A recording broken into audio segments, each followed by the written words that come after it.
नमो ऐरियाणं नमो वज्रायाणं नमो लोये सवसावणं सिद्धे जयप सिद्धे चौवियाणाफलं पत्ते वंदिता अरिहन्ते वोक्षम आराहणाकंसो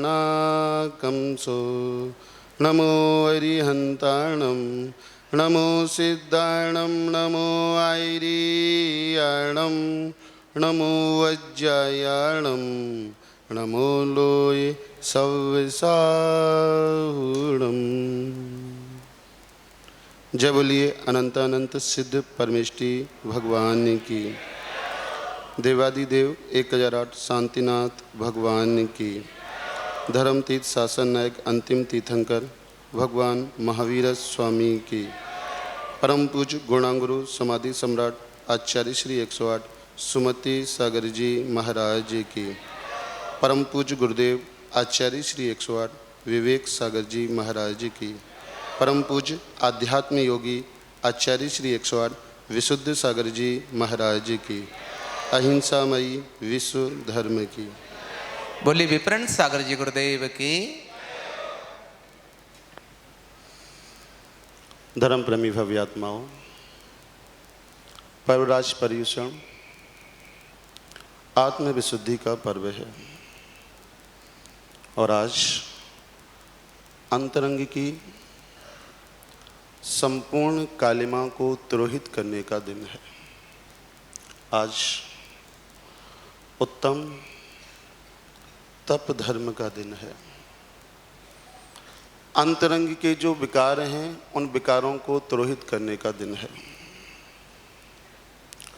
तप की विशेषता संयम के माध्यम से आया करती है। जब संयम पूर्वक तप किया जाता है तो वह विशुद्धि और कर्म निजरा में निमित्त हुआ करता है।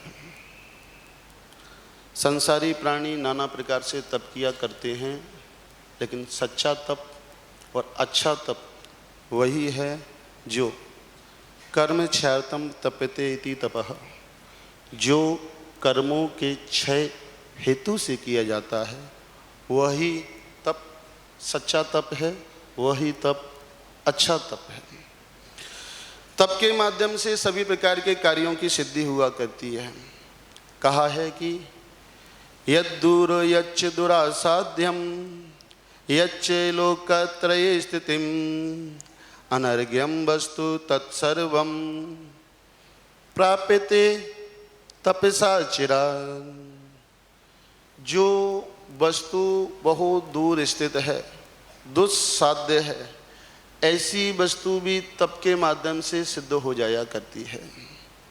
चक्रवर्ती जब दिग्विजय के लिए निकला करता है तो जब गंगा नदी के तट पर पहुंच जाया करता है और प्रभास, मागध, वर्तनु आदि देवों को उसे बस में करना होता है तो वह प्रथम तप के माध्यम से, अनशन आदि उपवासों के माध्यम से जल स्तंभनी विद्या की सिद्धि किया करता है और फिर उसके बाद में 12 योजन पर्यंत समुद्र में रथ को चला करके प्रभास, मागध, वर्तनु आदि देव जो समुद्र में अपने दीपों पर रह रहे होते हैं उनके दीपों के ओलकशाला के कलश का छेदन वेदन कर दिया करता है।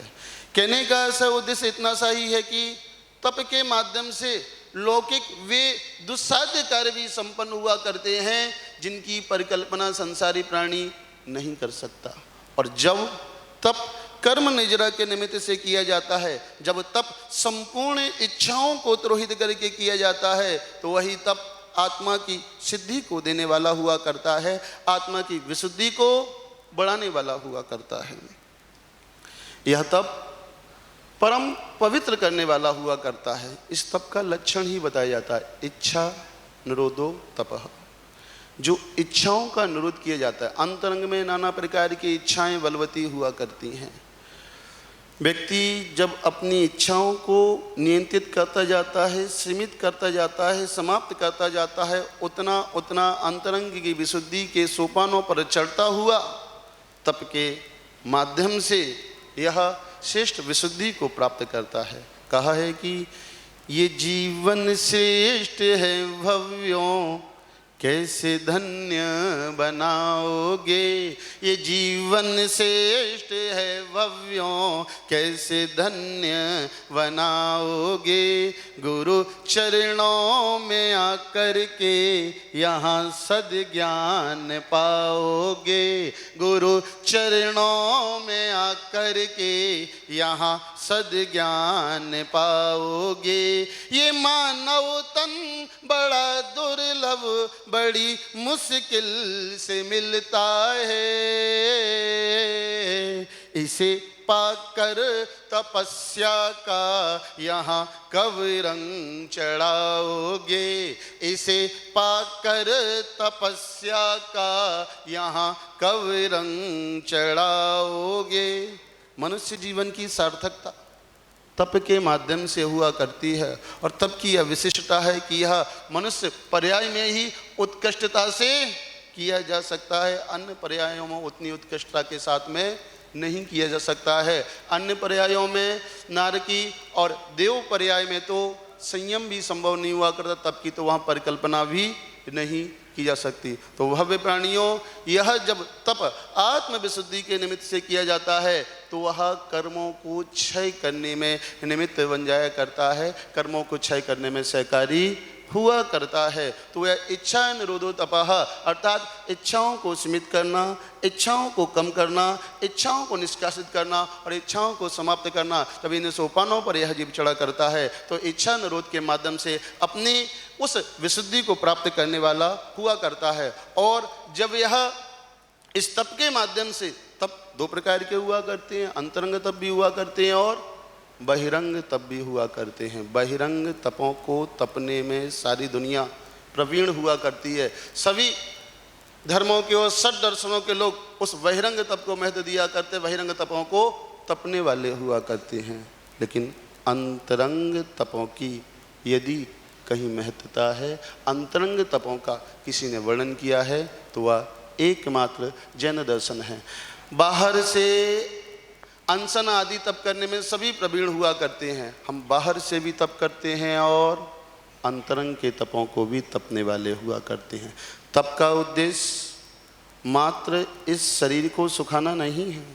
अनशन आदि तप का उद्देश्य शरीर को सुखाना नहीं है। इन अनशन आदि तपों को करते हुए यह आत्मा अंतरंग में जो कसाय बैठी हुई है, अंतरंग में जो राग देश की परिणति बैठी हुई है, अंतरंग में जो विषयों की इच्छा बैठी हुई है, इस बहिरंग तप के माध्यम से हम उन कसाइयों की प्रवृत्ति को सुखाने का प्रयास किया करते हैं, उन इच्छाओं को दूर करने का प्रयास किया करते हैं। हम अंतरंग के विकारों को दूर करने के लिए तप किया करते हैं। और फिर जब अंतरंग तपों में प्रायश्चित, विनय आदि में हम प्रवेश किया करते हैं तो उनके माध्यम से हमारी अंतरंग की विशुद्धि निरंतर उत्तरोत्तर वृद्धि को प्राप्त होते हुए ध्यान तप पर पहुँच करके हम उत्कृष्टता पर प्राप्त कर लिया करते हैं। ध्यान के माध्यम से सर्वप्रथम संसारी प्राणी जब वह ध्यान में अभ्यस्त नहीं हुआ करता है तो सर्वप्रथम पंच परमेष्टि का अवलंबन लिया करता है, और जब उसको वह उस ध्यान में निपुण हो जाया करता है तो स्व के आश्रय से स्व आत्मा का अवलंबन लेकर के वह ध्यान किया करता है। और इस ध्यान के माध्यम से वह विशुद्धि उत्पन्न हुआ करती है कि वह कर्मों की निजरा करने में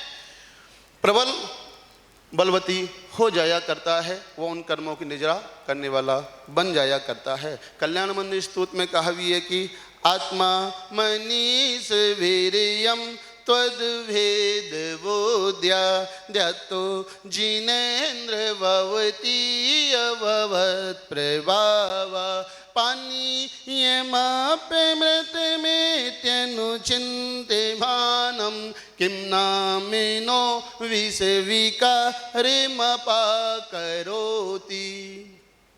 ध्यान उत्कृष्ट तप हुआ करता है, सर्वाधिक विशुद्धि को उत्पन्न करने वाला हुआ करता है, सर्वाधिक कर्म की निजरा कराने वाला हुआ करता है। इस ध्यान के विषय में कहा जा रहा है, जब द्वैत रूप से ध्यान किया जाता है तो आत्मा मनीष वीरियम त्वद वेद बुद्धिया।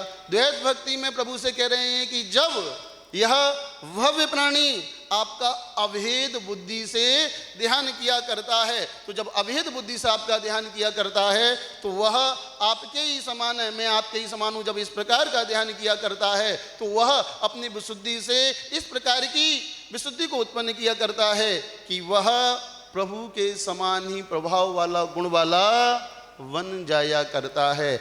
जिस प्रकार से यदि किसी व्यक्ति को सर्प का दंश लगा हुआ है तो सर्प के दंश को दूर करने के लिए कोई मांत्रिक जल को मंत्रित किया करता है और बार बार यह भावना दी जाती है कि यह अमृत है, यह अमृत है, यह अमृत है। इस प्रकार से जब बार बार भावना दी जाती है तो बार बार भावना देने पर वह जल भी अमृत का कार्य करने वाला हो जाया करता है। उसी प्रकार से द्वैत भक्ति में जब परमात्मा का ध्यान किया जाता है कि मैं परमात्मा के समान गुणों वाला हूँ तो वह वैसे ही समान प्रभाव वाला हो जाया करता है। और जब अद्वैत भक्ति में आकर के स्वोन्मुखी हुआ करता है, स्व के आश्रय से निज के द्वारा ध्यान किया करता है तो वह उस सर्वश्रेष्ठ आत्मा को, विशुद्ध आत्मा को प्राप्त कर लिया करता है, जो कि उसके जीवन का सर्वश्रेष्ठ लक्ष्य हुआ करता है। तो तपश्चर्या का हमारा सर्वश्रेष्ठ उद्देश्य आत्म विशुद्धि को प्राप्त करते हुए कर्मों के क्षय का हुआ करता है।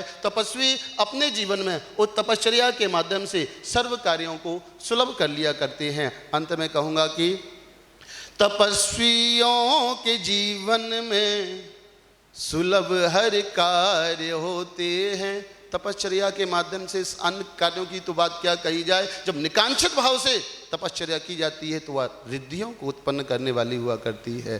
तपस्वियों के जीवन में सुलभ हर कार्य होता है, कर्म संबर निर्जरा का उपाय तप से होता है, कर्म संबर निर्जरा का उपाय तप से होता है। कीर्ति सच्ची तपस्या की दसों दिशाओं में फैली, कीर्ति सच्ची तपस्या की दसों दिशाओं में फैली। सम्यक तप करने वाला यहाँ अरिहंत होता है, सम्यक तप करने वाला यहाँ अरिहंत होता है। तपश्चर्या से हर कार्य सुलभ हुआ करता है, लेकिन हमें अपनी स्वात्मोपलब्धि के कार्य को सिद्ध करना है, हमें अपनी कर्म की निजरा करनी है।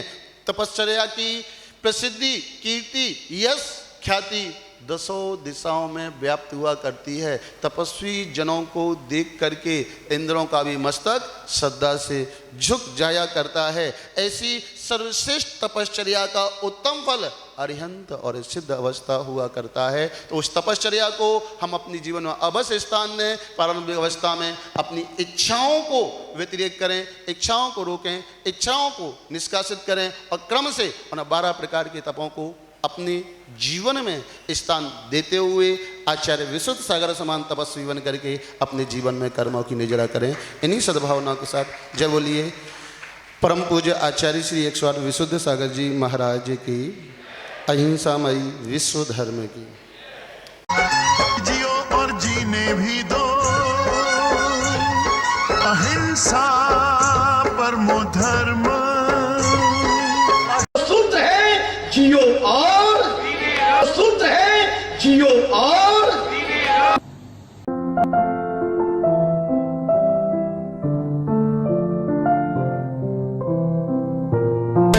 जैन हलचल देखते रहें, रोजाना आपके मोबाइल पे भी आएगा जैन हलचल।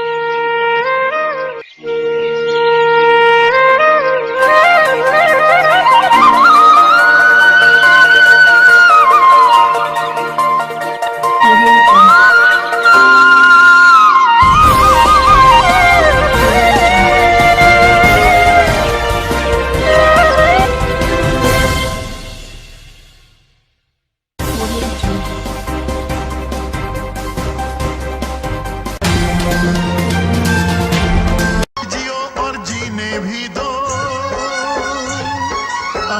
अहिंसा परमो धर्म।